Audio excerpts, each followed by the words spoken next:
কাকিমা লাইফস্টাইলে আর একবার সবাইকে স্বাগত। তো আজকে হচ্ছে সানডে, তো আমি দোকান থেকে চলে এসেছি। উঠেছিলাম সকাল সকাল, কিন্তু আর ভিডিও করা হয়নি। তো চলো আমি এখন থেকে আমার ভিডিওটা স্টার্ট করছি। বাড়িতে যেহেতু লাইট অফ করে রেখেছি তাই এরকম অন্ধকার, কিন্তু বাইরেটা। আজকে চিকেন করব আর একটু শাক ভাজা করব। তো রান্নাবান্নাগুলো শুরু করে দিই। শাক ভাজা করব, কেটে রেখেছি। চিকেনের এই যে টমেটো পেঁয়াজ কেটে রেখেছি, চিকেনটা এখনও ধোয়া হয়নি। আর এখানে আমি আদা রসুন এগুলো সব কেটে নেব। তার আগে আমি আলু ভাজাটা বসিয়ে দিই।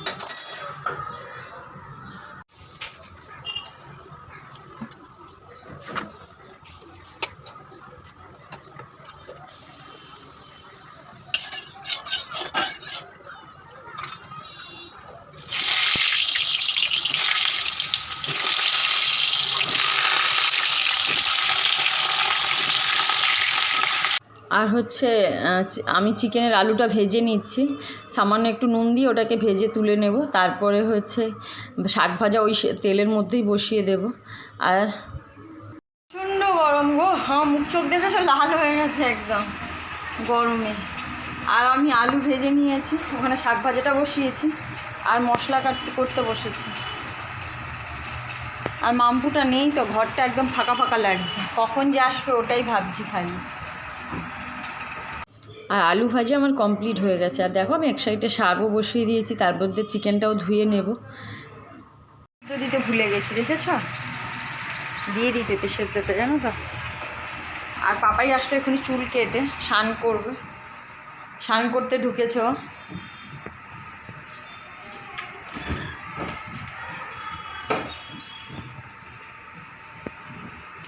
যা পেঁপে আছে আমার হয়ে যাবে, আরামসে হয়ে যাবে সেদ্ধ।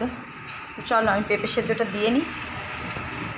আর ফোনে চার্জ নেই, একটু চার্জ দিয়ে নিই, তারপর তোমাদের রান্নার কাছে নিয়ে এসেছি। আর হচ্ছে কিছু মানুষের কথা বলি, যারা মানুষকে এত ছোট বড় কথা বলে কি পায় বুঝি না গো আমি। সত্যি কথা বলতে আমার না মানে ছোট বড় কথা বলার আগে 10 বার ভাবি কী করে মানুষটাকে এইভাবে কথা বলবো, যাই করুক না কেন সে। আর চলো আমার শাক ভাজা হয়ে গেছে, আর আমি এর মধ্যে চিকেনের পেঁয়াজটাও বসিয়ে দিয়েছি, মানে কড়াইতে পেঁয়াজ দিয়ে দিয়েছি। আর রসুনটা আমি এইভাবেই থেতে নেব, কারণ রসুন বাটা আমি দিই না, থেতে নিয়েই দিই। আর এই হামাদিস্তাতে ভালোই থাতা হয়ে যায়। আর দেখো চিকেনের লেগ পিসগুলো দেখো, চিকেনটাও আমার ধোয়া হয়ে গেছে। তো দু ভাই বোন থাকে যেহেতু, দুটো করে লেগ পিস নিয়ে আসা হয়। আজকেও তাই হয়েছে। মাম্পু আসেনি তো কী হয়েছে, পরের দিনের জন্য ওর জন্য রেখে দেওয়া হবে। ও এসে তারপরে ও এসে ওরটাই খাবে। আর আমি এখানে এই যে রসুন বাটাটাও দিয়ে দিলাম, টমেটোটাও দিয়ে দিয়েছি, পেঁয়াজটা একটুখানি মানে নরম হয়ে যেতে। আর হচ্ছে খুব পাতলা করব, গন্ধরাজ লেবু দিয়ে করব। আর এরকম পাতলা গন্ধরাজ লেবু দিয়ে চিকেন খেতে আমরা সবাই খুব ভালোবাসি। তোমরা কারা কারা কোনো দিন বানিয়ে খেয়ে দেখো, খুব ভালো লাগবে। আমার মনে হয় অনেকেই বানিয়ে খেয়ে দেখেছো। পেঁয়াজ বাটাও আমি অল্প একটু দিয়ে দিলাম, যা দেখেছো মশলা খুবই কম। আর একটু আদাও ওর সঙ্গে আমি দিয়ে দেবো। আর রান্না করতে করতে ভাবছিলাম, জানো তো, কমেন্টগুলো পড়ি আর ভাবি কী লাভ পায় এত খারাপ কমেন্ট করে।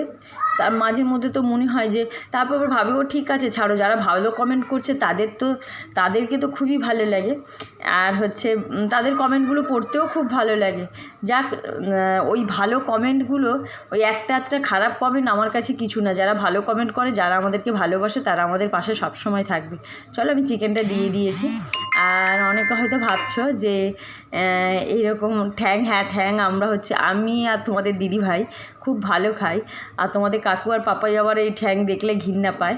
তো ছাড়ো, ঠ্যাং খারাপ কী আছে গো, পাগুলো পরিষ্কার করে নিলেই তো আমার তো খুব ভালো লাগে। তো আমি একদিকে গরম জল বসিয়ে রেখেছি, তার মধ্যে চলে আসলাম। আমি বালিশের ওয়ারগুলো পরানো হয়নি, অসারগুলো হচ্ছে কালকে কেচেছিলাম, কাল থেকে পরানো হয়নি। আর আমার না এই একটা করেই মানে সেট রয়েছে, দুটো মাথার বালিশের রয়েছে, কিন্তু এই পাশ বালিশগুলো দুটোই খালি কভার রয়েছে, আর দুটো কিনতে হবে জানো তো। তো আমি ওটাই পরিয়ে নিচ্ছি, এদিকে রান্না বসিয়েছি। আর বেলাও অনেকটা হয়েছে, কারণ দোকান থেকে আসলামই 12টার সময়, এসে তারপরে রান্না বসাবো, টাইম লাগবে তো। আর জন্য সকালবেলা তোমাদের সঙ্গে ভিডিও করা হয়নি। সকালবেলা এই করতে ওই করতে দেরি হয়ে গেছে। তো চলো চিকেনটা প্রায় আমার কষানো হয়ে গেছে, এবার আমি জল দিয়ে দেবো। ওই আমি এই কাজ করছি ওই কাজ করছি, তার মধ্যে মধ্যে গিয়ে রান্নাটা ফুলফিল তোমাদের দেখাতে পারছি না, যতটা পারছি ততটা দেখাচ্ছি। চিকেন রান্না সবাই জানে, দেখানোর কিছু নেই। তো কেউ খাই কষা। রান্না আমার প্রায় হয়ে এসছে, আর এত গরম পড়েছে দেখেছো আমার মুখ চোখে সব কি দানা দানা ভরে যাচ্ছে। উফ, গরমে যেন আমি ভিজে স্নান করে যাচ্ছি। আর একজনকে দেখো যে চুল চুল কেটে এসছে, কেমন লাগছে? কেমন লাগবে? ঠিকঠাকই আছে। চুলটা একটু ছোট করলেই ভালো লাগে। ঠিকই আছে। না রে বাবা, তুই প্রত্যেকবারে এত তুমি প্রত্যেকবারই বলো আর একটু ছোট করলে ভালো হতো, সেদিন আমি ন্যাড়াও হয়ে আছি। হ্যাঁ নেওয়া হয়ে আছে। তো পাতলা ঝোল করছি চিকেনে, এই গরমে না কিছুই ভালো লাগবে না। দেখ বেশ লাল লাল। আজকে একটু অল্প একটু লঙ্কার গুঁড়ো দিয়েছি।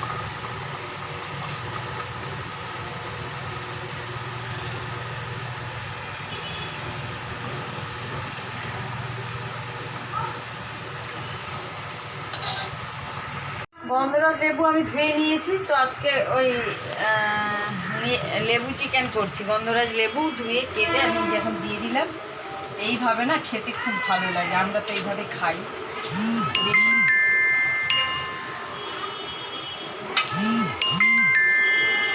জাস্ট চিকেনটা যেমন বানাই অমনি বানিয়েছি। তো 2-3 টুকরো গন্ধরাজ লেবু দিয়ে দিলাম,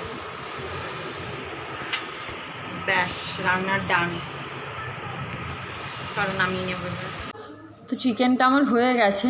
আর আমি জানো তো ওই পেঁপেগুলো হচ্ছে চিকেনের মধ্যে দিয়ে দিয়েছিলাম, কারণ ভাতটা অনেকটাই হয়ে গেছিলো, তার জন্য আমি 3 খাদি করে আর চিকেনের মধ্যে পেঁপেটা দেবে, খুব সুন্দর খেতে লাগে।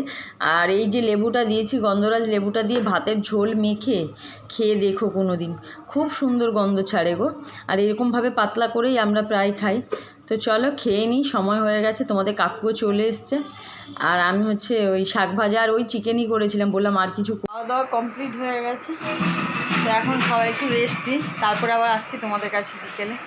বড্ড গরম পড়েছে গো। চা নিয়ে হাজির হয়ে গেছে আমার বর।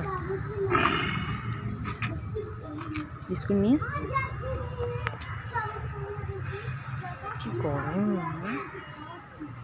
গেঞ্জি।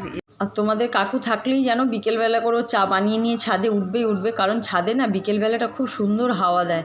আর ওই দেখো ওই নিচের চা খেলাম, দেখলে তোমরা, একটু হাঁটাহাঁটি করলাম। আর ঘরটা বড্ডই ফাঁকা ফাঁকা লাগছে।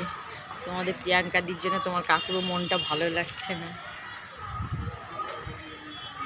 চলো সঙ্গে থাকো, দেখতে থাকো, সারাদিন তো দেখলে।